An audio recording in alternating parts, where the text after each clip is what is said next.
Eugenie Sage. Thank you, Mr. Chair.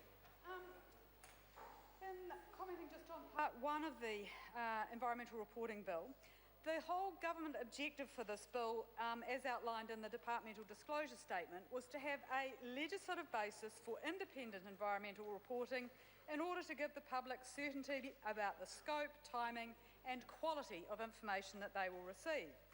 And it's recognised that there is quite a range of reporting that is done at the moment by regional councils, by territorial authorities, by Crown Research Institutes such as NIWA, and there is certainly it's a good idea to have a consistent, consolidated and comprehensive state of the environment reporting. So we support the original objective of the legislation, Mr. Chair, but it is fatally flawed because, as other speakers have noted, it doesn't provide for independent state of the environment reporting because the topics will be set by the Minister. And the comments that have been made about Clause 3, where previously it had quite a list of matters, one of those actually referred to ensuring that the reporting was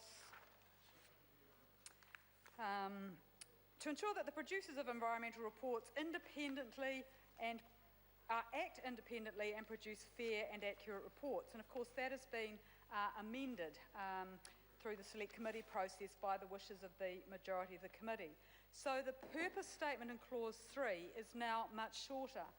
In my SOP 87 on this bill, I do propose a small change to that to actually include that the report should be on the state of New Zealand's environment, because simply reducing the purpose of the bill to require regular reports on New Zealand's environment means that they don't have to actually be about the state of the environment. And the Minister has been mischievous in the extreme and seeking to mislead as usual by suggesting that the opposition members of the Select Committee were not sort of supportive of the overall intent of the bill. And we were also very supportive of the changes to Part 1 in relation to Clause 4A, which recognised the Crown's responsibility to take appropriate account of te treaty, yet the Minister suggested when he made comments from the Chair that there was opposition to that. That was completely incorrect. We do support that clause in the bill, but we have quite major concerns about the lack of independence for the whole system. And I think the Minister in his comments from the Chair also suggested that opposition members should look at the Statistics Act and the fact that that Act provides for ministers to establish the matters that will be reported on. The major difference, Mr. Chair, is that that Act was passed in a time when there was a robust and independent public service. We have seen under this government a major hollowing out of the public service. We have seen a lot of interference by ministers, and we only have to look at the example of the minister responsible for this bill when he interfered with the Department of Conservation's responsibility for statutory advocacy on the Ruataniwha Dam and effectively quashed a 32-page submission by that department on the Ruataniwha Dam application.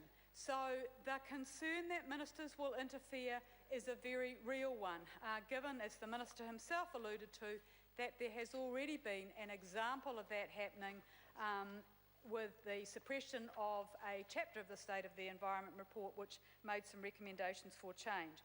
So the two major flaws with the bill are the lack of independence and also the real failure to ensure that the reports are comprehensive, that they take account of matters that where there is inadequate information, that's actually recognised, and I've got some changes in the supplementary order paper which address that matter.